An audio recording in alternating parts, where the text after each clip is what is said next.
ہمارا یہ یقین ہے، ہمارا دعویٰ بھی ہے، بہت سارے لوگ یہ بات کہتے ہیں کہ جی وہاں رسول اللہ صلی اللہ علیہ وسلم تشریف لے آئیں گے، پھر ہمیں اس بات کا کیا خطرہ ہے کہ ہمیں قبر میں ہماری نجات نہیں ہوگی۔ لیکن دوستو، رسول اللہ صلی اللہ علیہ وسلم اس کو دکھائی دیں گے جو یہاں پر ان کے ساتھ سچا عقیدہ اور ایمان رکھتا ہے۔ شرط یہاں پر ایمان کی ہے، جس کا یہاں پر عقیدہ درست ہوا، جس کا یہاں پر ایمان درست ہوا، اس کو ہی سرور دو عالم صلی اللہ علیہ وسلم قبر میں اپنے چہرے اقدس دکھائیں گے۔ یہ ایمان کی شرط ہے۔ اپنے ایمان کو، اپنے عقیدے کو پختہ کر لو تاکہ تمہارا رب پر ایمان، تمہارا دین یعنی نظام زندگی درست ہو جائے، اطاعت الہی والی زندگی ہو جائے، اطاعت رسول والی زندگی ہو جائے، تاکہ جس وقت رسول اللہ صلی اللہ علیہ وسلم آپ کی قبر انور میں آئیں، آپ کی قبر انور میں اپنے قدم رنجہ ارشاد فرمائیں، تو پھر تمہیں رسول اللہ صلی اللہ علیہ وسلم کے جانے کے سامنے کھڑے ہونے سے شرمندگی نہ ہو۔ اگر ہم رسول اللہ صلی اللہ علیہ وسلم کی اطاعت نہیں کریں گے اس دنیا میں، اگر آقا علیہ السلام کی کامل اتباع نہیں کریں گے، آپ کے حکموں کی ساری زندگی خلاف ورزی کرتے رہیں گے، مجھے بتاؤ ہم اپنی قبر میں جا کے رسول اللہ کو کون سا منہ دکھائیں گے؟ دعویٰ تو یہ کرتے ہیں ہم، سارے سٹیجوں پر یہ بات کی جاتی ہے، او جی سرکار قبر میں آئے تو میں قدموں میں گروں، تو یہ باتیں تو ساری بتاتے ہیں، لیکن یہ کیوں نہیں بتاتے کہ اس قبر میں جب سرکار تشریف لائیں گے تو پھر میں کون سا چہرہ، کون سا منہ لے کر کے ان کے سامنے جاؤں گا۔ میں نے ساری زندگی ان کے حکموں کی نعوذ باللہ استغفر اللہ خلاف ورزیاں کی ہوں گی، میں نے سرور دو عالم صلی اللہ علیہ وسلم کی سنتوں کے خلاف زندگی گزاری ہوگی، میں نے اپنے آقا، اپنے پیارے محبوب علیہ السلام کے ایک حکم کو بھی نہیں مانا ہوگا، تو پھر میں رسول اللہ صلی اللہ علیہ وسلم سے یہ کیسے توقع کروں گا کہ سرکار مجھے اپنا چہرہ دکھائیں گے؟ سرکار انہی کو چہرہ دکھائیں گے جو ساری زندگی اپنے چہروں کو رسول اللہ صلی اللہ علیہ وسلم کی طرف کیے رکھتے ہیں، اپنا رخ رسول اللہ صلی اللہ علیہ وسلم کی طرف کیے رکھتے ہیں۔ اللہ کریم ارشاد فرماتے ہیں، یا ایھا الناس اتقوا ربکم، اے لوگو اپنے رب کی طرف، اپنے پروردگار عالم سے تقوی اختیار کرو، واخشوا یوما لا یجزی والد عن ولدہ، اور اس دن سے ڈرو جس دن کوئی بیٹا، کوئی والد اپنے بیٹے کی جگہ پر اس کا جزیہ یا اس کی جزا نہیں دے سکے گا، اس کا بدلہ نہیں دے سکے گا، ولا مولود هو جاز عن والدہ شیئا، اور نہ کوئی بیٹا اپنے والد کے لیے کوئی اس کی جگہ پر کوئی چیز دے سکے گا فدیہ کے طور پر یا اس کی جزا کے طور پر۔ ان وعد اللہ حق، بے شک اللہ رب العزت کا وعدہ سچا ہے، فلا تغرنکم الحیات الدنیا، تو دنیا کی زندگی کے اندر اتنے ریجھ نہ جاؤ، اتنے محو نہ ہو جاؤ کہ اپنے رب کو بھول جاؤ، اس میں غرق نہ ہو جاؤ، اس میں اتنے انڈلج نہ ہو جاؤ، اتنے اس کے اندر نہ ہو جاؤ کہ تم اپنے رب کو بھول جاؤ۔ وَلَا يَغُرَّنَّكُمْ بِاللَّهِ الْغَرُورُ، اور نہ ہی دھوکہ میں ڈالے تمہیں فریب دینے والا شیطان، تمہیں اللہ کے بارے میں دھوکہ میں، شیطان جو دھوکہ دینے والا ہے وہ رب ذوالجلال کے بارے میں دھوکہ دے ڈالے۔ دھوکہ کون سا دے ڈالتا ہے؟ شیطان کون سا دھوکہ دے ڈالتا ہے؟ جب بندہ کہتا ہے او جی دیکھا جائے گا، او جی جب مریں گے تو پھر دیکھا جائے گا، پھر آتا جو دھوکہ، فریب، فساد، بربادی، جھوٹ، بے حیائی، برائی، ہر چیز کرتے رہو، اور پھر دیکھا جائے گا۔ یہ شیطان کا دھوکہ ہے، یہ شیطان کا غرور ہے جو انسان کو اپنے رب سے بے پرواہ کر دیتا ہے، جو انسان کو اپنے رب کا باغی بنا دیتا ہے۔ پھر اللہ کریم ارشاد فرماتے ہیں، اور یہ آخری آیت ہے، اللہ کریم ارشاد فرماتے ہیں، ان اللہ عندہ علم الساعہ، بے شک رب ذوالجلال قیامت کے وقت کو جانتا ہے کہ کب قیامت آنی ہے، کب یہ دنیا ساری کی ساری ختم ہو جانی ہے اور تمام معاملات دنیا کے لپیٹ دیے جائیں گے، ستارے جھڑ جائیں گے، سورج ٹوٹ جائے گا، سورج بجھ جائے گا، یہ دنیا کے سارے نظام تہ و بالا ہو جائیں گے، پہاڑ روئی کے گالوں کی طرح اڑیں گے، انسان ایک بدحواسی کے عالم میں ادھر ادھر دوڑ رہے ہوں گے. یہ قیامت کا منظر ہے جو اللہ رب العزت نے قرآن مجید کی آیات میں اور سرور دو عالم صلی اللہ علیہ وسلم نے اپنی پاک حدیثوں میں بیان کیا ہے. اللہ کریم ارشاد فرماتے ہیں وَيُنَزِّلُ الْغَيْثَ، اور وہی بارش برساتا ہے. وَيَعْلَمُ مَا فِي الْأَرْحَامِ، اور وہ جانتا ہے جو ماں کے پیٹ میں ہوتا ہے. اب یہاں جو منکرین قرآن ہیں، جو ملحدین ہیں، یا وہ مسلمان جو اللہ رب العزت کے اس کلام کے منکر ہیں، وہ برملا یہ اس آیت کو تنقید کا نشانہ بناتے ہیں. ذرا غور سے سماعت فرمائیے گا. جو منکرین قرآن ہیں، جو قرآن کا انکار کرنے والے ہیں، جو ملحدین ہیں، ملحد کہتے ہیں لا دین کو، جس کا کوئی دین نہ ہو، جو اللہ رب العزت کا انکاری ہو، جو قیامت کا انکاری ہو، جو روز حشر کا انکاری ہو، جو مرنے کے بعد کے معاملات کا انکاری ہو، جو عذاب قبر کا انکاری ہو، جو اجر قبر کا انکاری ہو، جو دنیا کے اندر یہ جو کچھ ہو رہا ہے یہ اللہ تعالیٰ کی قدرتوں کا انکاری ہو، اس کو ملحد کہتے ہیں. ان کا یہ اس قرآن مجید کی اس آیت پر شدید اعتراض ہے. اور بدقسمتی کی بات یہ ہے کہ بہت سارے مسلمان بھی اب یہ باتیں کرنے لگے ہیں کہ دیکھو جی شکوک و شبہات پیدا کرتے ہیں. دیکھو جی قرآن مجید میں تے لکھا ہے لیکن اصل گل تو کچھ ہو رہے. اب وہ اندر اندر بندے کے ایمان کو برباد کرتے ہیں. ذرا اس لیے اپنے یہ بات یاد رکھیں جو میں کچھ بتانے لگا ہوں، اور اپنے بچوں کو اور اپنے نوجوانوں کو یہ بات لازمی بتائیں تاکہ کوئی دنیا میں ان کو اپنی زندگی میں گمراہ نہ کر سکے. اللہ کریم ارشاد فرماتے ہیں ان اللہ عندہ علم الساعہ، الساعہ کہتے ہیں قیامت کو، بے شک رب ذوالجلال کے پاس قیامت کا علم ہے. اس کا تو کوئی انکار ہی نہیں ہے کیونکہ کسی کو پتہ ہی نہیں. اگلی جو بات ہے وہ ينزل الغیث، اور وہ بارش برساتا ہے. اب یہاں پر یہ سوال پیدا ہوتا ہے کہ اب تو سائنس نے اتنی ترقی کر لی ہے کہ سائنسدانوں کو معلوم ہو جاتا ہے کہ کب بارش ہوگی، کس وقت بارش ہوگی، کتنی بارش ہوگی، یہ ساری باتیں ان کو معلوم ہو جاتی ہیں.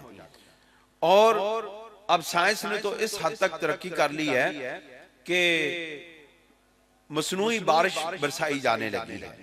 ابھی پچھلے دنوں لاہور میں بڑا شور شرابہ مچا، کروڑ روپے لگا کے بارش برسائی گئی اور اس کا فائدہ پھر بھی کچھ نہ ہوا. آلودگی فضا کی اسی طرح ہی برقرار رہی. لیکن دوستو سوال یہ پیدا ہوتا ہے کہ ایک ہے اسباب کے ساتھ کسی فعل کا کرنا، ایک ہے بغیر کسی سبب کے کوئی فعل کرنا، کوئی کام کرنا. یہ جتنے بھی سائنس کی ترقیاں ہوئی ہیں یہ اسباب کی مرہون منت ہیں. اگر وہ جو آلہ انسان نے بنایا ہے وہ اس کو درست ریڈنگ دے دے تو اس کی پیشن گوئی درست ہو جاتی ہے کہ بارش ہوگی، فلاں ٹائم پر ہوگی، فلاں ٹائم پر نہیں ہوگی. لیکن بعین ہی اس وقت جس وقت ہمارے بنائے ہوئے آلات نے یہ بتایا ہوتا ہے کہ فلاں وقت بارش ہوگی، فلاں وقت اس طرح ہوگا، اس وقت ہواؤں کا رخ بدل جاتا ہے. اللہ رب العزت ہواؤں کا رخ بدلا دیتا ہے، بارش کی کہیں سے کہیں چلی جاتی ہے، بارش ہوتی نہیں ہے، سارے کچھ تبدیل ہو جاتی ہے، لوگوں کی پیشن گوئیاں دھری کی دھری رہ جاتی ہے. اس کا یہ مطلب ہے کہ انسان مجبور محض ہے، کوئی ہے حکمت اعلیٰ کام کرنے والی ہے اس کائنات کو چلانے والی.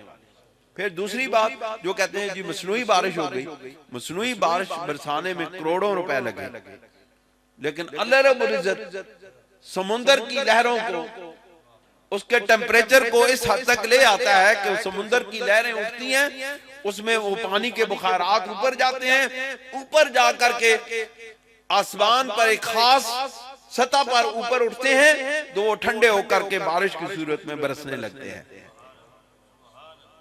اب بتاؤ اگر کوئی بندہ دعوے دار ہو کہ ہم بارش برساتے ہیں تو اس کو بتاؤ کہ جا کے سمندر کے نیچے ہیٹر لگائے اور وہاں سے بخارات اٹھے اور پھر وہ اوپر جا کے اس کو پھر ٹھنڈا کرے اور پھر بارش برسائے.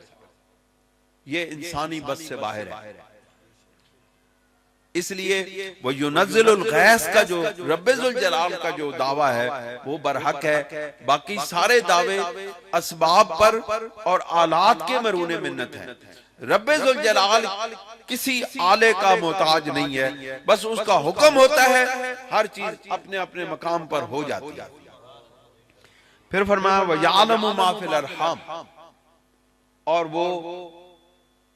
وہ رحم میں جو بچہ پیدا ہوتا ہے اس کا علم رکھتا ہے.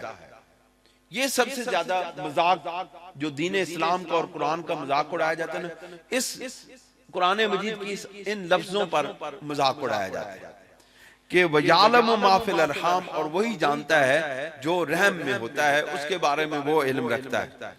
اب لوگ کہتے ہیں الٹرا ساؤنڈ مشینیں اتنی زبردست ایجاد ہو گئی ہیں کہ وہ رحم مادر میں بچے کی جنس کو جان لیتے ہیں اور اس کا اندازہ لگا لیتے ہیں کہ یہ کس کیفیت میں ہے، یہ بیٹا ہے یا بیٹی ہے، یا اس کی پوزیشن کیا ہے، اس کی صحت کی جو ہے نا وہ کیسی چیزیں ہیں، صحت کے کس مقام پر ہیں. تو اس کا یہ مطلب ہے نعوذ باللہ من ذالک کہ اللہ رب العزت کا یہ جو دعویٰ ہے وَيَعْلَمُ مَا فِي الْأَرْحَامِ، تو یہ تو پھر انسان بھی جاننے لگے ہے. تو بات عجیب ہے. کیوں جی؟ ایک مرتبہ تو بندے کا دماغ گھوم جاتا ہے. کیوں جی مولوی جی گھوم جاتا ہے؟ یہاں آ کے بڑے بڑے لوگوں کی جو ہے نا وہ زبان بند ہو جاتی ہے. لیکن دوستو حقیقت یہ ہے کہ وَيَعْلَمُ مَا فِي الْأَرْحَامِ کا دعویٰ صرف اسی کو سزاوار ہے. یہ لوگ مشینوں اور آلات کے محتاج ہیں. دعویٰ یہ ہے کہ وہ بغیر کسی آلے کے، بغیر کسی مشین کے جانتا ہے کہ رحم مادر میں کیا ہے، رحم مادر میں کیا ہے. میں آپ کو ان مشینوں کی جدیدیت کے باوجود ایک واقعہ سناتا ہوں. اس کو اللہ تعالیٰ کا واسطہ ہے، اس کو کوئی کرامت شرامت نہ سمجھیے گا. میں 2005 میں غالباً جب پہلی مرتبہ عمرہ پر گیا، اور یہ بات ریکارڈ نہیں کرنی ہے، اس کو صاحب بیٹا کاٹ دیں، کہ 2005 میں جس وقت عمرے پہ گیا، میری ماں جی میرے ساتھ تھیں گھر میں، اور بھی افراد تھے، اور بھی حاجی نصیر صاحب یہ دوست تھے. تو وہاں مدینہ منورہ میں ہماری ملاقات جناب شیخ اشفاق صاحب سے ہوئی. ادھر آپ کے رہنے والے جی احمد آباد کے رہنے والے شیخ اشفاق صاحب، وہ قبلہ عالم حضرت صوفی صاحب رحمۃ اللہ علیہ کے مرید تھے. وہ اس دنیا سے رخصت ہو چکے. ان کے بھائی میرے خیال ابھی ہیں، سارے فوت ہو گئے. بیٹے تو ان کے بچے ہیں لیکن وہ کہیں اور ہیں. تو انہوں نے اتفاق کی بات یہ ہے کہ ہمارے نا دعوت کی اپنے گھر میں. انہوں نے ہمیں اپنے گھر بلایا اور دعوت کی مدینہ منورہ میں. تو جس وقت ہم ان کے گھر گئے تو انہوں نے ہمیں بتایا کہ حضرت صاحب آج میں اور ہماری بیوی گئے ہیں ہاسپٹل میں. وہاں انہوں نے میری بیوی کا الٹرا ساؤنڈ کیا ہے اور انہوں نے ہمیں کہا ہے کہ آپ کی بیٹی ہے. تو ہماری تو یہ خواہش تھی، طلب ہے کہ اللہ تعالی ہمیں بیٹا عطا فرمائے. میں تھوڑی دیر توقف کرنے کے بعد میں نے کہا بات یہ اشفاق آپ سرکار دو عالم صلی اللہ علیہ وسلم کی بارگاہ میں حاضر ہیں، آپ ان کے شہر میں رہتے ہیں، تو ذرا ان کی طرف توجہ فرماؤ اور ہم بھی دعا کرتے ہیں، آپ بھی دعا کرو. تو اللہ رب العزت کی قدرت میں تو یہ کوئی چیز نہیں ہے، یہ تو بڑی معمولی چیز ہے. تو ہم نے ہاتھ اٹھائے، انہوں نے بھی دعا کی، ہم نے بھی دعا کی. سرکار دو عالم صلی اللہ علیہ وسلم کی بارگاہ میں عرض گزار ہوئی ہے، مولا یا رسول اللہ صلی اللہ علیہ وسلم، نگاہ کرم فرمائے، ہمارا یہ بچہ اس چیز کی طلب رکھتا ہے. آپ یقین جانیے اگلے دن رات کے وقت ملاقات ہوئی. کہتے ہیں کہ ہم گئے دوبارہ جا کے اس ڈاکٹر سے ملے، اس نے دوبارہ الٹرا ساؤنڈ کیا اور وہ ڈاکٹر حیران رہ گئی کہ کال کی رپورٹ میں بیٹی تھی اور آج کی رپورٹ میں بیٹا ہے. اب بتاؤ رحموں کے اندر حالتوں کو بدلنے والی کون سی ذات ہے؟ رب ذوالجلال. اس لیے وہ جس کو چاہتا ہے بیٹے عطا کرتا ہے، جس کو چاہتا ہے بیٹیاں عطا کرتا ہے. بیٹیاں اللہ رب العزت کی رحمت ہیں. سرور دو عالم صلی اللہ علیہ وسلم کی 4 بیٹیاں ہیں. کتنی؟ 4 بیٹیاں ہیں سرکار دو عالم صلی اللہ علیہ وسلم. اور سرور دو عالم صلی اللہ علیہ وسلم نے اپنی ساری بیٹیوں سے بے حد پیار کیا، اور اپنی سب سے لاڈلی بیٹی سیدہ کونین حضرت سیدہ فاطمہ الزہرا رضی اللہ تعالیٰ عنہ سے سب سے زیادہ پیار کیا. اپنی اولاد میں دیکھیں نا، اپنی اولاد میں کوئی اتنا پیارا ہوتا ہے، کوئی اس سے زیادہ، کوئی اس سے زیادہ، کوئی اس سے زیادہ، کوئی بہت لاڈلا ہوتا ہے. جس طرح مریدوں میں اپنے پیر کو کچھ مرید زیادہ پیارے ہوتے ہیں، اس طرح نبی کریم علیہ السلام کی ساری اولاد بہت عالی شان ہے، بڑی عظمتوں والی اولاد ہے. وہ سرکار دو عالم صلی اللہ علیہ وسلم کے جسم اطہر کا حصہ ہیں، لیکن سرور دو عالم صلی اللہ علیہ وسلم کی جو سیدہ فاطمہ الزہرا بیٹی ہیں، ان کی شان سب سے الگ ہے، ان کی عظمتیں سب سے الگ ہیں، ان کی رفتیں سب سے اعلیٰ ہیں، اور یہ نبی کریم علیہ السلام کی سب سے پیاری بیٹی. اللہ کریم پھر ارشاد فرماتے ہیں وَمَا تَدْرِي نَفْسٌ مَاذَا تَكْسِبُ غَدًا، اور کوئی شخص یہ نہیں جانتا ہے کہ کل وہ کیا کمائے گا، کل کون سا کام کرے گا، کل نوکری پہ جائے گا تو وہ نوکری پر جا بھی سکے گا کہ نہیں جا سکے گا، کل کاروبار کی اپنے جا کے دکان پہ بیٹھے گا، پتہ نہیں وہ کوئی وہاں پہ کاروبار کر سکے گا یا نہیں کر سکے گا، یہ رب ذوالجلال کے سوا اور کوئی نہیں جانتا. وَمَا تَدْرِي نَفْسٌ بِأَيِّ أَرْضٍ تَمُوتُ، اور کوئی شخص یہ نہیں جانتا کہ وہ کس زمین پر جا کے، کس مقام پہ جا کے اس کو موت آئے.